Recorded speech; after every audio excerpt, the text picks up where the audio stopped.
sueño. Entonces, pero hablar de ellos implica hablar de actualmente analgésicos opioides.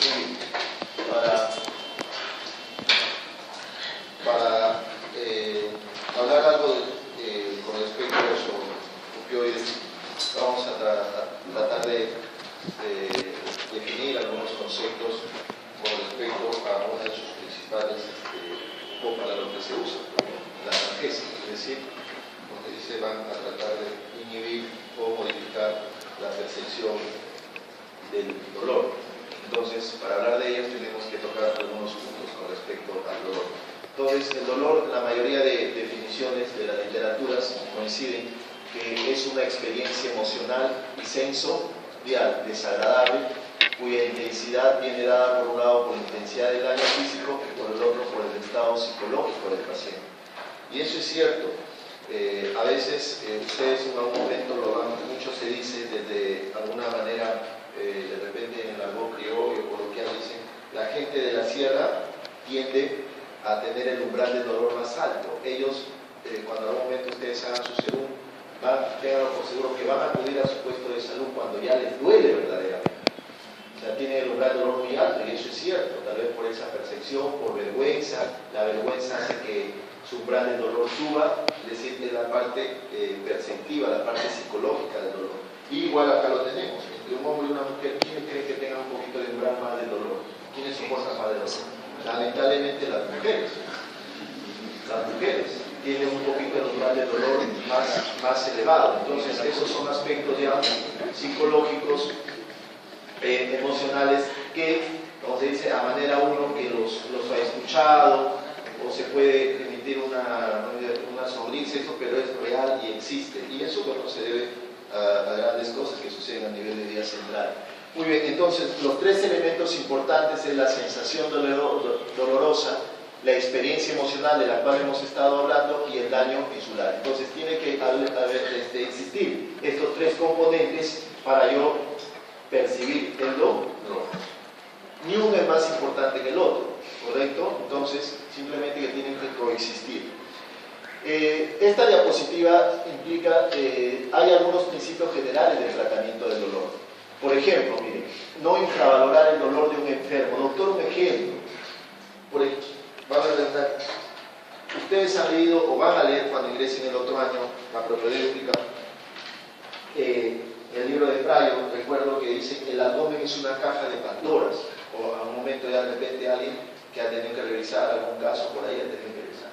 Eso implica que a veces un dolor muy tenue, un dolor sordo, un dolor en el abdomen, de verdad puede ser una catástrofe abdominal. Entonces, si uno infravalora ese dolor a nivel abdomen, puede ser que en segundos, minutos o en horas ese paciente pueda tener una peritonitis, un abdomen agudo, ya sea quirúrgico o médico, etcétera, que puede jugar la vida del paciente. Y al revés, un dolor muy agudo, muy intenso, simplemente no puede traducir algo grave. Entonces, un principio general es que ustedes jamás van a infravalorar el dolor. Identificar el origen del dolor y decidir si será útil administrar fármacos analgésicos o no. Un ejemplo aquí viene a ser el dolor, por ejemplo, de la angina de pecho, en el contexto de un ciclo. Si bien es cierto, ahí es importante manejar el dolor, pero el dolor ahí no es lo más relevante. Ahí es tratar de evitar la isquemia, que no progrese, porque me va a producir lesión, en algún momento lo van a ver ustedes, cuando ya lleven la parte clínica, y necrosis del músculo cardíaco. Entonces, los dos principios generales es que no infravaloremos el dolor y que no, como se dice, tenemos que estar seguros. En algunas circunstancias va a ser importante tratar el dolor, y en otras, no. De verdad, tengo que manejar el dolor, pero de repente hay otras cosas, entre comillas, más importantes que en ese momento que calmar el dolor. Entonces, ese principio, el segundo, eso se refiere. Administrar analgesia a horas fijas, no a demanda, porque generalmente con los opioides, sobre todo, de verdad, yo lo viví en el Revaliante cuando hice mi internado, llegaban pacientes codeimanos, adictos a codeína, adictos a morfina, adictos a tramal. Entonces, ¿por qué? Porque esos pacientes generalmente se convierten en usuarios a demanda, les puede producir esa dependencia que ahora vamos a ver que es muy frecuente en estos. Entonces, generalmente a horario si el paciente lo requiere. Pautar una medicación de rescate, una analgesia escalonada, como ya vamos a ver, según la OMS, todavía es vigente, bien antigua esa analgesia escalonada, pero todavía vigente. Individualización de la dosis, utilizar preferente la vía oral, utilizar preparados de composición única y no asociar fármacos del mismo grupo. Esto es importante generalmente para la mayoría de fármacos por individualizar la dosis. Eso tiene que ver, por ejemplo, un paciente, si bien es cierto ustedes pueden leer que tanto por kilo, pero si ese paciente tiene insuficiencia renal, insuficiencia hepática o también está en desnutrición, ¿usted cree que va a ser la misma dosis? No, porque si no va a haber riesgo de intoxicación. Entonces, estos principios generales, que aparentemente yo los puedo leer y en un momento los leo de papordeta y diga, bueno, esto no va a venir un momentito, está bien, no puede que te vean el examen, pero que en algún momento ustedes tienen que tener en cuenta porque en la vida diaria, en el manejo ya en la parte clínica, son muy importantes tenerlos en cuenta. Muy bien, los tipos de dolor, esta diapositiva para solo hacerles recordar que existen dos tipos de dolor, la mayoría de bibliografía coincide, el dolor orgánico y el dolor psicológico o psicógeno, ¿correcto?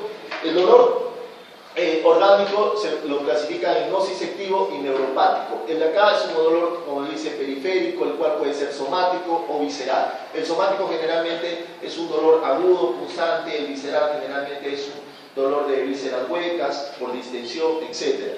Y el dolor neuropático, alteración del trayecto nervioso, es un dolor punzante, sensación de hormigueo, ¿no? Y esto es importante, doctor, saber sí, porque habemos, por ejemplo, dicen que los opiáceos, el tema de hoy día, muy bien va en el dolor nociceptivo, pero el dolor neuropático no. Por ejemplo, el famoso miembro fantasma.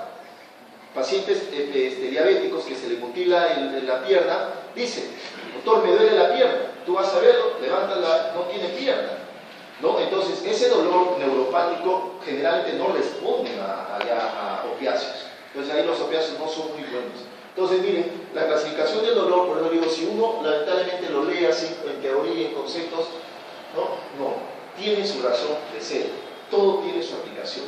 Entonces ahí se utiliza otros, carbamazepina, gabapentina, o otros tipos hasta ansiolíticos, antidepresivos que tal vez alteren esa situación en que el paciente cree que todavía existe su pierna. Entonces, es un dolor generalmente que los opiáceos no responden muy bien a este tipo de dolor. Y el dolor psicógeno, origen desconocido, por regla general, ustedes saben que toda causa psicógena o psicológica es siempre por descargas. Yo no puedo decir que una joven de 18 años, si bien es cierto, puede ser frecuente eso, que tenga un dolor precordial, decir, no, ese dolor psicógeno, despreciar ese dolor, mandarla a su casa y de repente me regresa con que ha sido un dolor iniciando un síndrome isquémico coronario o un infarto. Entonces, el dolor, siempre psicógeno, psicológico, el mensaje es que es de descarte. Después que yo he tenido que descartar que no sea orgánico, de tipo nociceptivo o neuropático, entonces me quedaría con este tipo de dolor. Muy bien, hay dentro de la clasificación del dolor, la mayoría de literatura coincide, lo clasifican por su origen, duración, superficial, profundo, agudo, crónico y por su intensidad leve, moderada e intenso. Esta generalmente de tipo, la que más para el tipo de ya de indicar medicación en los dos, porque no es igual manejar un dolor agudo que un dolor crónico. Por ejemplo, no es igual manejar un dolor, ¿qué les digo?, de una fractura ahorita que de un paciente que tiene cáncer terminal, que solamente tiene que recibir los famosos cócteles para el dolor. Entonces no es igual manejar un dolor agudo de un dolor crónico. Y esto sí, porque por ejemplo en un dolor leve, como ya vamos a ver en la escalera del dolor de la analgesia, generalmente manejamos con AINES. Y si es un dolor de moderado intenso, sí ya podemos hacer uso de los opioides. Dentro de la fisiopatología del dolor, ya más o menos ustedes tiene que haber receptores para el dolor. Generalmente esos receptores ya hemos visto en algún momento en los temas anteriores, algunos son terminaciones libres, otros son nociceptores que le llaman, o terminaciones libres que van a tener una vía aferente. generalmente la primera neurona está a nivel de las raíces, las raíces dorsales, de ahí se va al asta posterior, que es la segunda neurona, y de ahí, ¿hacia dónde se van a ir? Hacia el nivel central. Y la vía importante del dolor es esta vía, la vía espinotalámica, lateral, que generalmente me lleva el dolor agudo, pero hay una ventral. Ustedes tienen que saber, a ver, en la vía ventral, qué tipo de dolor me está llevando. Entonces, la vía lateral, espinotalámica lateral, me lleva generalmente el dolor agudo, ¿correcto? Muy bien. Entonces, ese es el camino, el recorrido para que, miren, si supongamos, yo acá siento una quemadura, va a hacer todo este recorrido para yo percibir a nivel central el dolor, la sensación de dolor. Muy bien, entonces definimos nocicepción como el complejo conjunto de eventos electromecánicos que se produce entre el sitio de la lesión tisular y la percepción de dicho dolor. Es decir, esos receptores, esa terminación de libres, como ya lo vamos a ver, esos nociceptores, ante cualquier estímulo, ya sea biológico, químico, térmico, etc., lo van a producir en eventos bioquímicos, porque esos son los que esas señales bioquímicas son las que se van a transmitir y producir los potenciales que en sí uno va a percibir como el dolor. Entonces, ese proceso, desde que uno tiene el estímulo doloroso hasta que lo percibe, desde que uno se expone al estímulo doloroso hasta lo que percibe, sigue unas etapas. ¿Cuáles son esas etapas? Traducción, transmisión, modulación y percepción. ¿Correcto? Entonces, todo estímulo, todo este proceso de nocicepción, desde que uno está frente al estímulo doloroso y lo llega a percibir, sigue estas 4 etapas. ¿Correcto?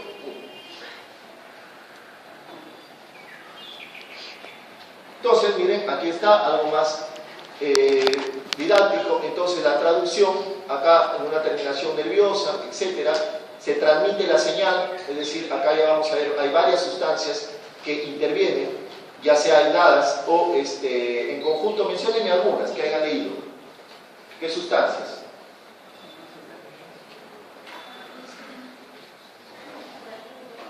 Los hidrogeniones. ¿Qué más? Noradrenalina, adrenalina, potasio, el pH, la acidosis, varias cosas que intervienen. Entonces, esas sustancias van a transformarlo todo en potenciales y se transmite el dolor, la transmisión. ¿A dónde va? Como ya vimos, al asta. La modulación puede estar en cualquier de estos, ya sea en la transmisión, ¿correcto? Ya sea a nivel periférico, a nivel de la primera neurona de los gánglios, de las raíces posteriores, o en el asta, o hasta también puede haber la modulación en el asta ascendente espinotalámico, ¿correcto? Y es aquí donde se percibe el dolor. Entonces, esos 4 pasos para percibir el dolor. Y lo que les decía, entonces, cualquier lesión, miren, ya sea, por ejemplo, si es una lesión en un vaso sanguíneo, la hipoxia, la disminución del ATP o una célula inflamatoria, es decir, una inflamación, doctor, un ejemplo, una celulitis, por ejemplo, duele un montón.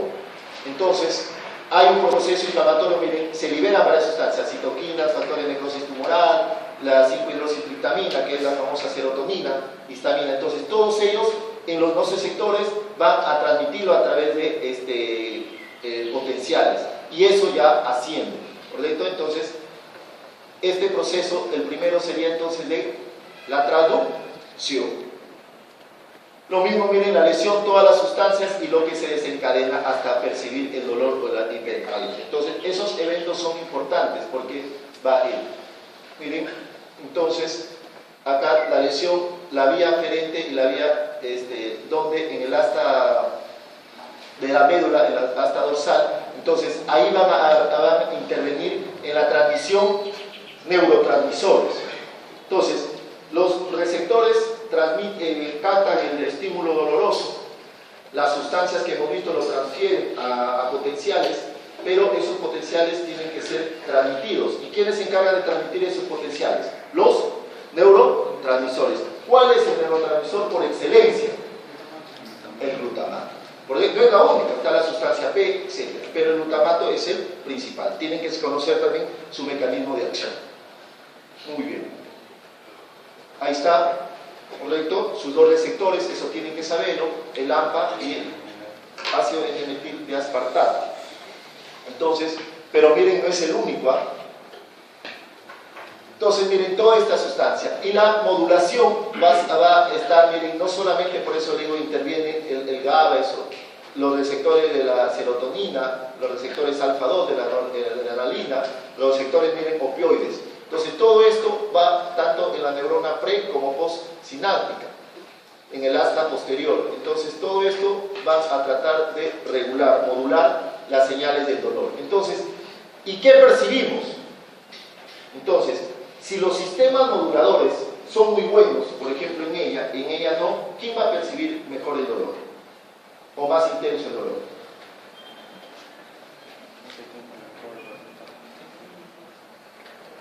¿Quién cree? Entonces, probablemente esa gente de la sierra, y es uno de los factores, yo le digo por experiencia, que tiene el umbral más alto, que tiene que doler muy intensamente, el miedo, el temor, ¿qué creen que liberaría? Sustancias moduladoras. Ellos de verdad tienen una vergüenza. Ustedes lo van a ver en un momento. Una mujer, para que sea revisada en una parte del ombligo para abajo, de verdad, si en una mujer, de mujer a mujer, tienen vergüenza, imagínense, de un hombre a una mujer. Entonces, probablemente ese miedo, esa vergüenza, todo, hace que su organismo libere sustancias que van a modular su percepción. Y llega un momento que ya verdaderamente no pueden, y es ahí donde verdaderamente ya van a percibir el dolor a nivel central, ¿correcto? Entonces, todo eso sucede. Muy bien, entonces vamos a hablar ahora de los analgésicos opioides. Analgésicos no opiáceos también se les conoce, se les denomina como analgésicos menores periféricos. Es decir, los analgésicos actualmente se clasifican como opiáceos o no opiáceos, ¿correcto? Dentro de los no opiáceos están los AINES, el paracetamol, metamizol, cualquier otro, y los AINES, que ya ustedes van a tener una clase de estos. Y de los analgésicos opiáceos, dentro de una clasificación es opiáceos débiles o opiáceos potentes. Muy bien. Son fármacos que causan una analgesia de intensidad variable, de elevada a moderada, actuando sobre el sistema nervioso central. Presentan una afinidad selectiva por los receptores opioides. Entonces, un analgésico opioide es aquel fármaco que tiene una selectividad por los receptores opioides. Son derivados semisintéticos o sintéticos de la morfina. ¿Y la morfina de dónde proviene? De la sustancia del opio, ¿correcto? Que es una sustancia lechosa de la semilla. Muy bien, de esta planta. Actualmente muchos opiáceos presentan estructuras muy diferentes a la morfina. Sinónimos: fármacos opiáceos, mórficos, analgésicos narcóticos, lo que les decía, o analgésicos, como está en sus sílabos. Muy bien, entonces, doctor, para que se llame analgésico opiáceo tiene que actuar en los receptores opioides, sí. Entonces, estos receptores están ampliamente repartidos por todas las estructuras del sistema nervioso central. Pero lo que ustedes han ido, ¿en quiénes son las estructuras más importantes? Si ustedes en un momento le preguntaran. Una, a nivel central,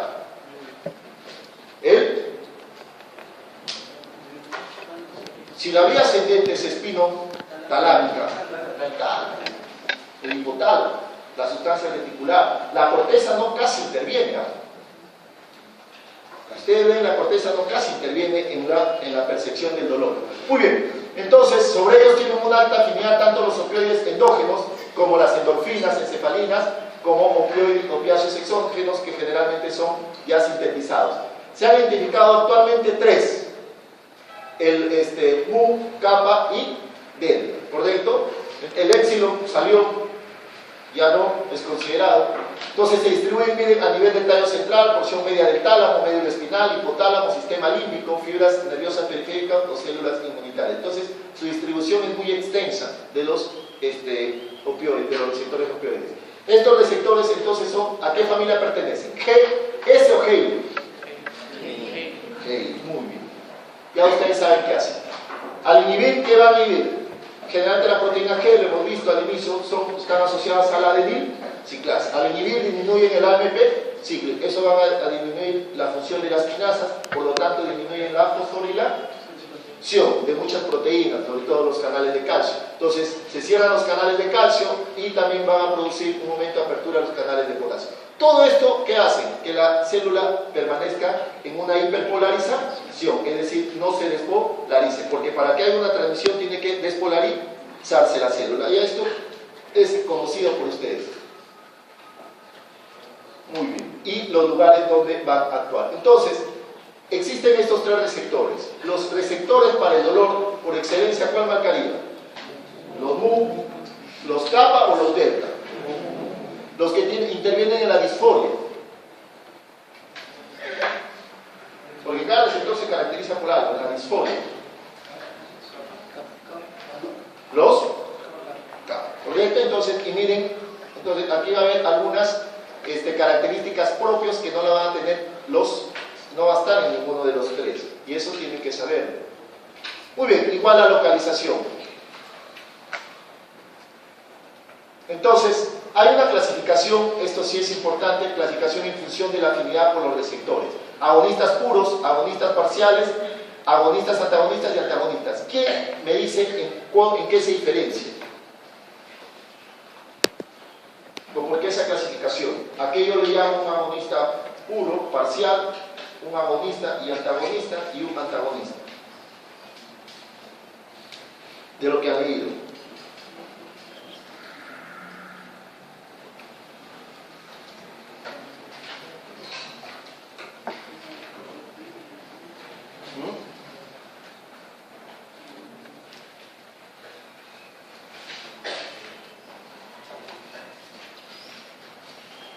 ¿Y por qué creen que es importante saber esa clasificación?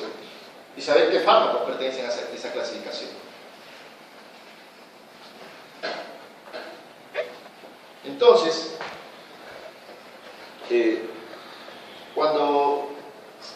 generalmente yo cuando chicos les coloco las preguntas, sobre todo en esta unidad que va a tener 18 de las 40, no son pocas, ¿sabes? Generalmente, si se dan cuenta, yo les voy a poner, de hecho, de lo que yo digo, de la diapositiva, etc. Pero yo poco voy a preguntar algo que nunca les va a servir en la vida. O sea, poco. O sea, la memoria a mí eso no me interesa. A mí me interesa cuando utilicen la memoria, pero para algo que me va a servir para toda la vida. Sí es importante saber, sí. ¿Por qué? ¿Qué pasaría si yo doy un agonista puro y a la vez doy un agonista parcial? Van a competir. Si yo le doy el agonista parcial, entre comillas, va a actuar como un antagonista de este agonista puro, porque si ocupa el lugar de los receptores, les gana, compite, lo ocupa, pero su efecto es parcial, de hecho, menos potente que, entonces, entre comillas, actuaría como antagonista, ¿no?, del verdadero efecto del agonista puro, que es más potente. Entonces, eso es importante saber. Y acá lo mismo, los agonistas kappa y antagonistas mu. Si yo doy un medicamento de esto, ¿ustedes creen que va a calmar mucho el dolor? Si los receptores por excelencia para el dolor, ¿cuáles son? Los mu. ¿Correcto? Los antagonistas, ¿qué pasaría si yo en un paciente que es adicto, por ejemplo, a la morfina, le doy de casualidad una antagonista? Toma, ¿qué sucedería? ¿Qué sucedería?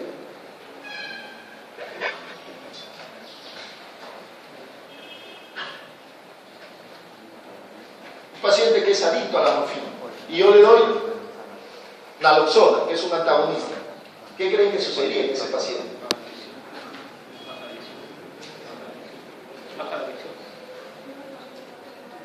Baja la adicción. Lo que produciría va a ser un síndrome de abstinencia, porque la naloxona va a ocupar los lugares del amor, los receptores mu. La naloxona ocupa todos los receptores opioides, los ocupa. Cuando él consuma morfina, ¿va a tener el efecto que él desea? Que es de la euforia, etc. No, no lo va a tener. Entonces, si yo le doy a un paciente,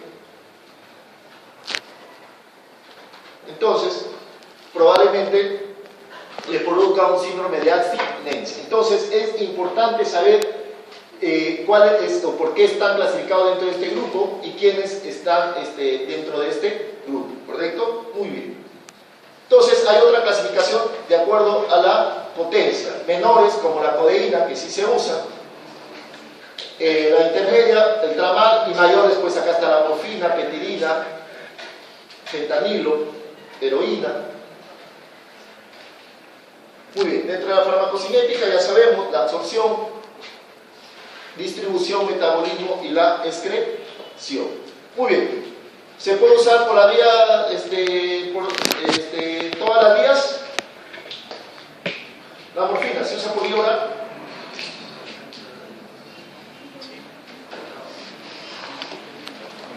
La morfina se usa por vía oral, no. La que se usa por vía oral, ¿cuáles son generalmente? La codeína, tramadol.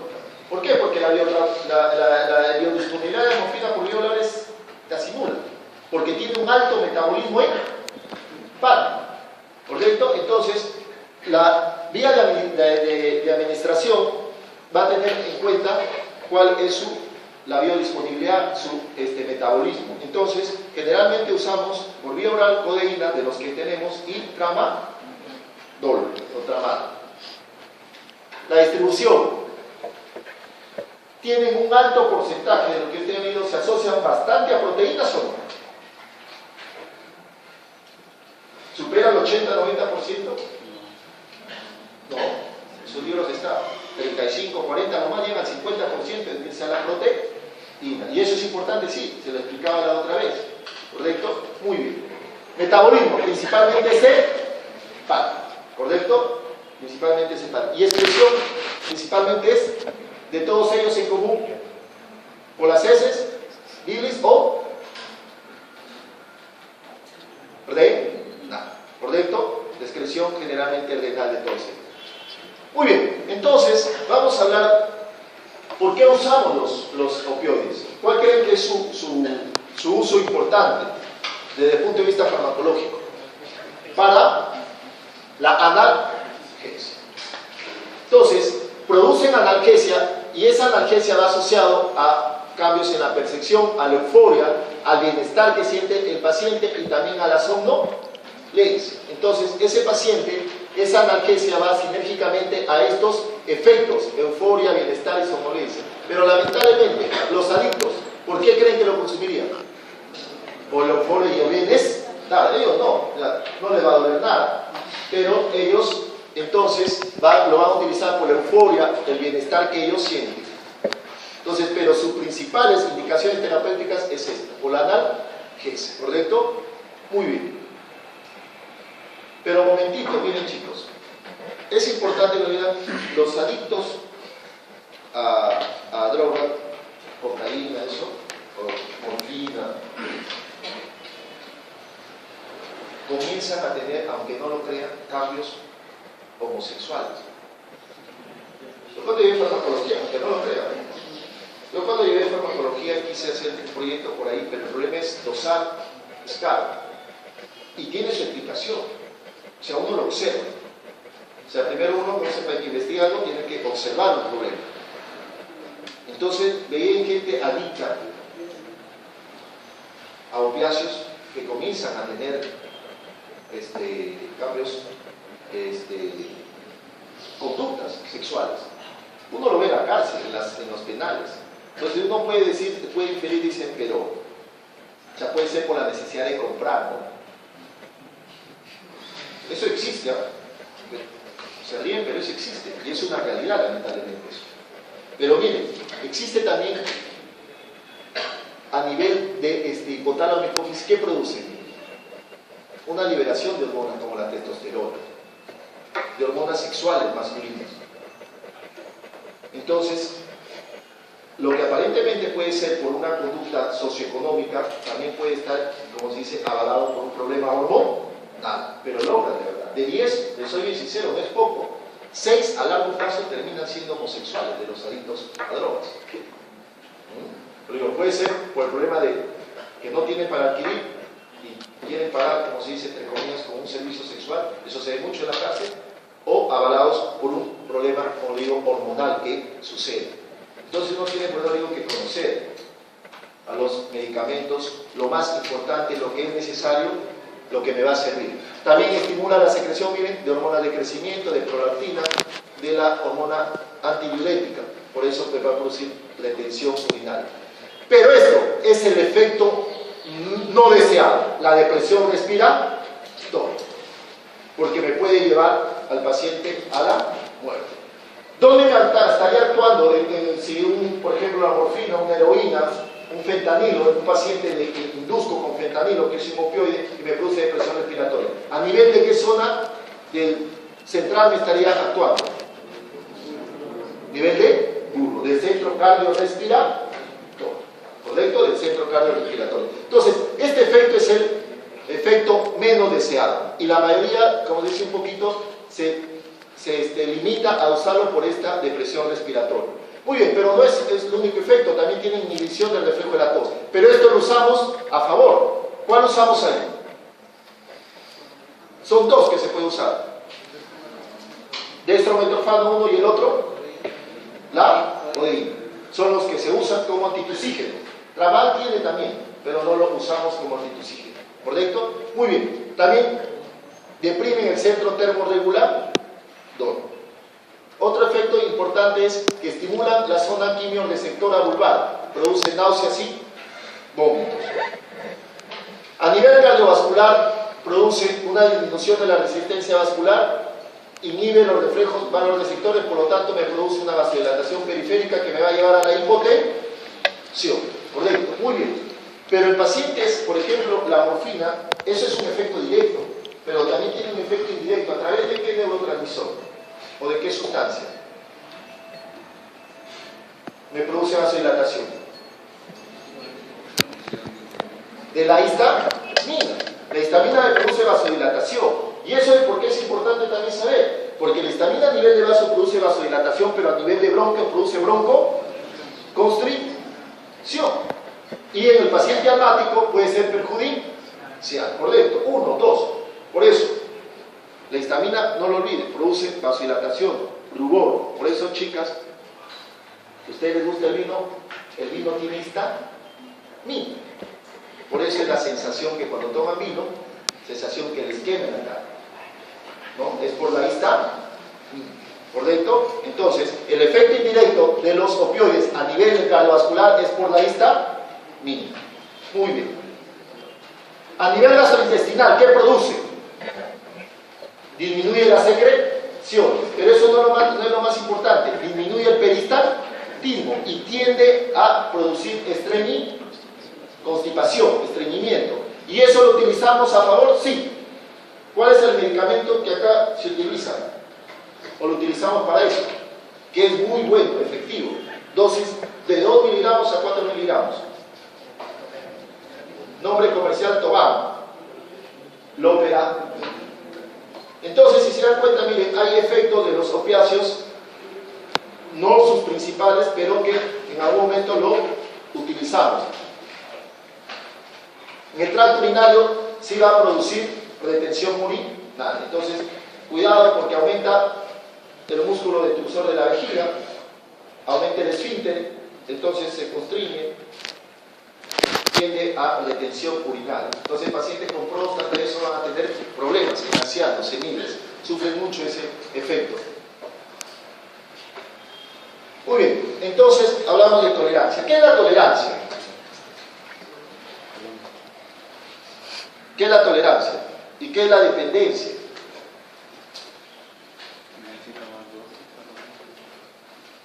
¿Cómo definiría la tolerancia?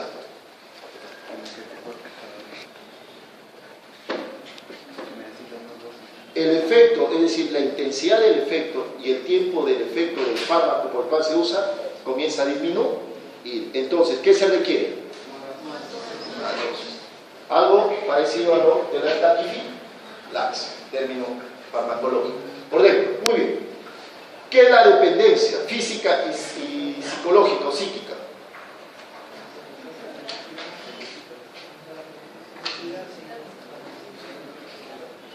¿Cómo diferenciaría la dependencia física y psíquica?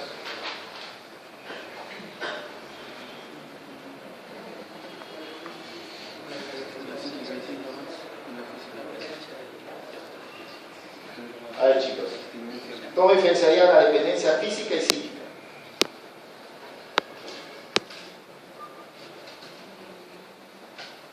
¿Y qué es el síndrome de abstinencia?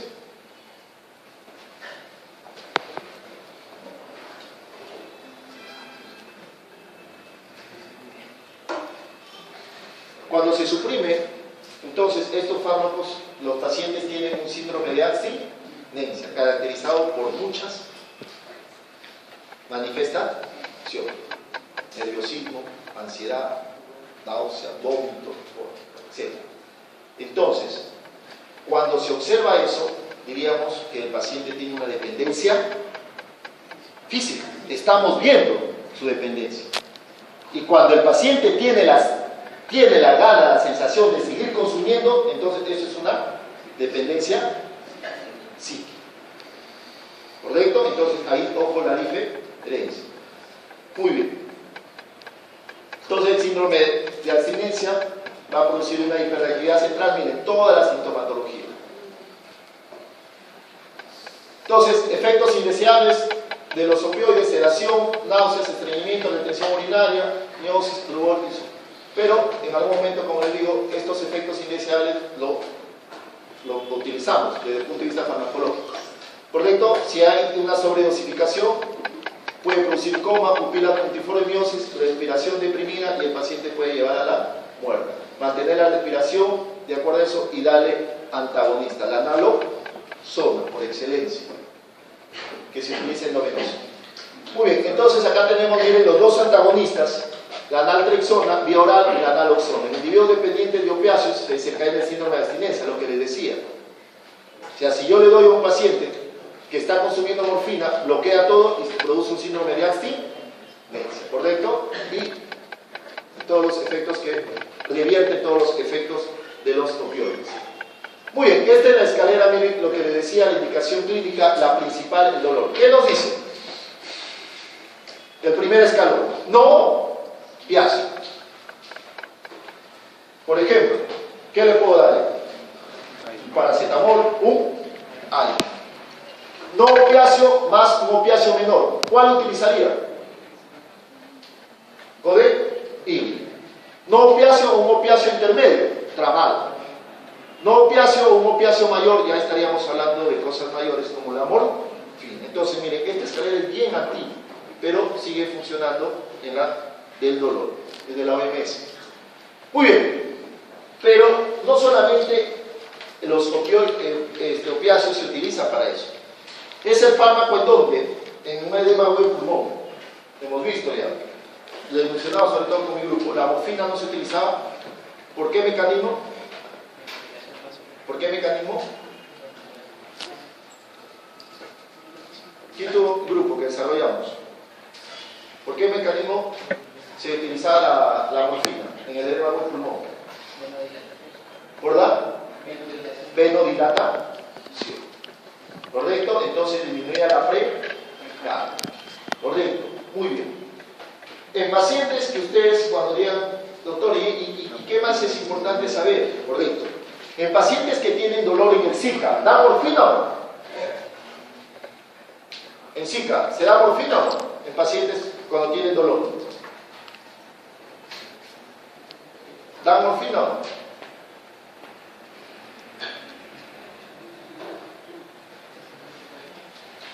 ¿Qué han leído? ¿Se puede utilizar en el tratamiento del dolor de los Zika? La morfina. Sí se utiliza, chicos, la morfina en los cuadros síndrome coronarios, pero ojo, tiene que tener, como se dice, en cuál sí. En los infartos de ventrículo derecho la morfina está contraindicada. En los infartos de cara inferior la morfina no se puede dar. ¿Por qué? Porque tanto los infartos de cara inferior que llevan a un infarto de ventrículo derecho, el infarto de ventrículo derecho se caracteriza por hipotensión. Al yo darle morfina y al producir venodilatación, me disminuye la precardia, voy a aumentar la hipotensión. Entonces, ¿ahí cuál daría?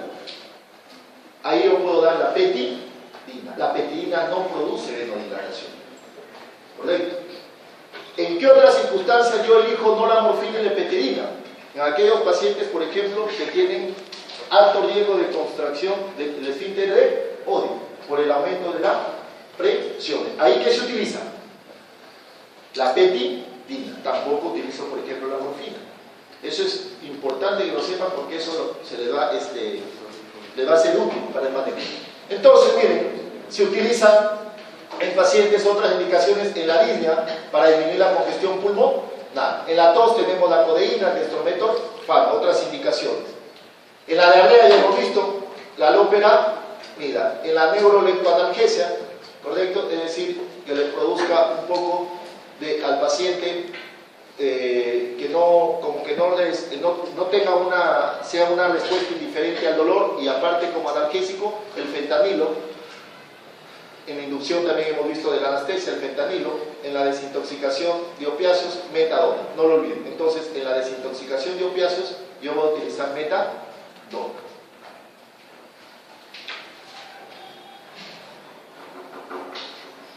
Naloxona en la desintoxicación también de opiáceos, sobre todo para revertir los efectos.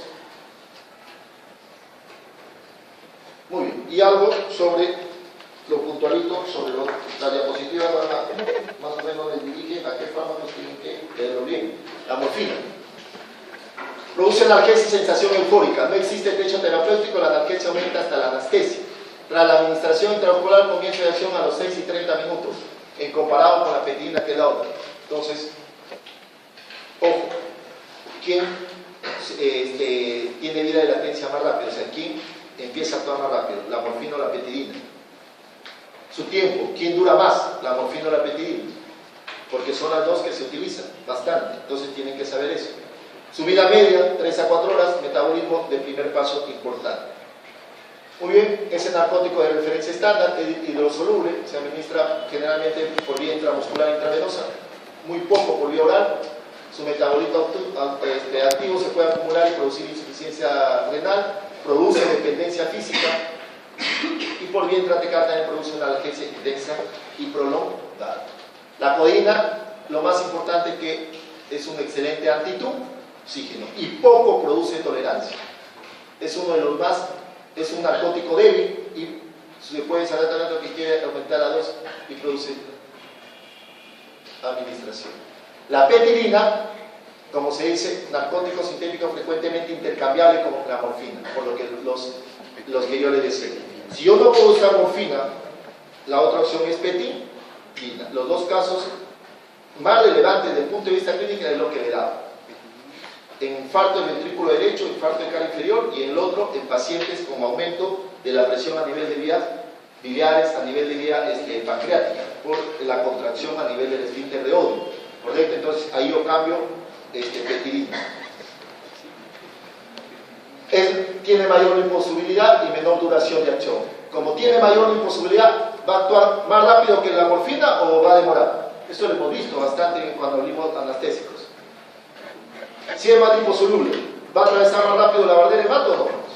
De hecho, va a actuar más rápido, pero también dura menos. Ojo ahí. Se utiliza generalmente por vía intramuscular o intravenosa. Tiene un metabolito que puede ser tóxico.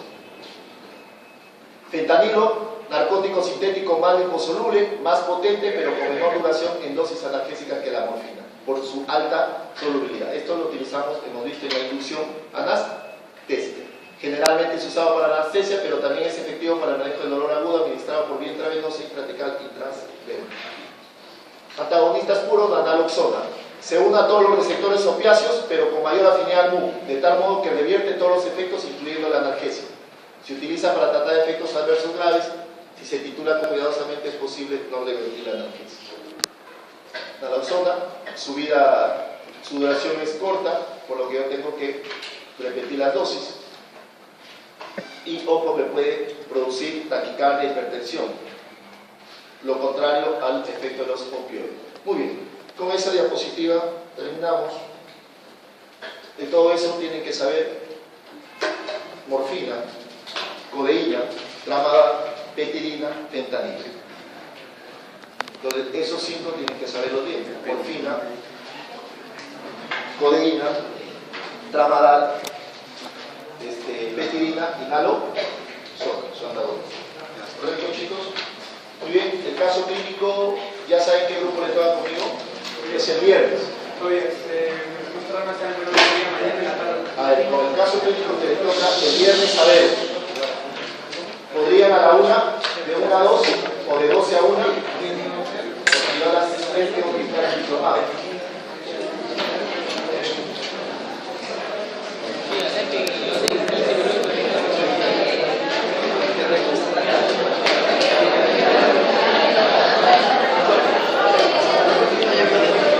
Ya, partidos.